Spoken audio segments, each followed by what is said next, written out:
촉촉한 피부를 위해 아낌없이 바르는 화장품. 가렵고 빨갛게 올라오고. 그러나 화장품 아닌 방부제를 바르고 있다면 힘들어하더라고요, 아이가. 그거 생각하니 정말 화가 나는데요. 화장품 속 유해물질 파라벤의 진실에 대해 알아봅니다.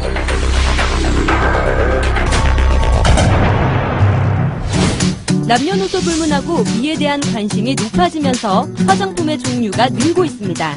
게다가 요즘은 봄볕 자외선 차단제까지 많이 사용하실 텐데요. 주변에서 좋다고 하는 걸 그냥 쓰는 편이에요. 주로 남자들은 인터넷 후기 같은 거 많이 보고요. 브랜드 위주로 많이 봐요. 아무래도 주부이다 보니까 할인율이라든지 뭐 서비스 샘플도 좀 주고 이런 거 보고 구입하게 되죠. 혹시 성분 같은 거는 안 보셨어요? 안 보시고? 꼼꼼하게 성분을 따지지 않았던 것 같아요. 화장품 성분 이제는 꼼꼼하게 확인하셔야겠는데요. 적게는 1개부터 많게는 4, 5개까지 첨가된 파라벤. 파라벤은 화장품의 장기 보존을 위해 사용되는 방부제입니다. 파라벤은 화장품의 보존을 돕기도 하지만 피부에 직접 닿는 경우 피부를 상하게 할 수 있다는 사실. 파라벤 성분이 함유된 화장품 사용 후 계속되는 피부 질환으로 현재 치료 중인 한유선 씨. 요새 날씨가 너무 좋다 보니까 자외선도 많고 사람들이 꼭 선크림을 발라야 된다고 하더라고요. 선크림을 좀 두껍게 자주 바르다 보니까 피부가 너무 민감해지는 거예요. 그래서 피부가 가렵고 빨갛게 올라오고 그래서 어떻게 된 건가 하고서 성분표를 보다 보니까 그 안에 파라벤이 들어있더라고요. 원인은 파라벤. 민감한 피부에 자주 덧바른 자외선 차단제가 화근이 되었는데요. 피부가 점점 안 좋아지는 게 느껴지니까 그래서 이걸 계속 써야 되나 말아야 되나 굉장히 고민이 되는데 또 자외선을 계속 쬐고 있고 이러니까 이걸 안 쓸 수도 없는 거잖아요. 그래서 어떻게 해야 될지 굉장히 고민이 좀 되는 상황이에요. 화장품 보존제로 이용되는 파라벤은 피부에 어떤 영향을 미치는 걸까요? 파라벤이 든 화장품을 바르는 경우에 가렵거나 붓고 붉어지고 심하면 진물이 나는 접촉 피부염이 생길 수 있습니다.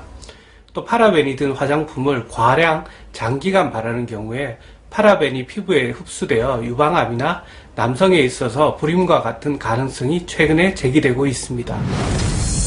또한 메틸파라벤은 자외선에 노출 시 주름과 검버섯을 유발할 수도 있고 영국 레딩대 연구팀의 연구 결과 유방암 환자들의 종양 발생에도 영향을 미치는 것으로 밝혀지기도 했습니다.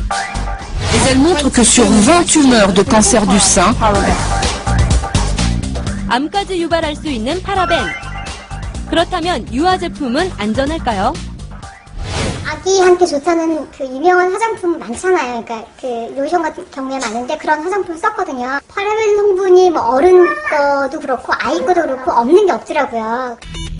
유아 전용 화장품에도 파라벤 성분이 함유되어 있었습니다. 게다가 성인 기준과 동일한 파라벤 함량이 첨가된 제품도 있어 충격을 더했는데요. 그 안 좋은 게 뭐냐면 바로 이렇게 민감하다 보니까 안 좋으면은 바로 트러블이 생기고 힘들어하더라고요, 아이가. 그러면은 내가 아이한테 해줄 수 있는 게 뭐지?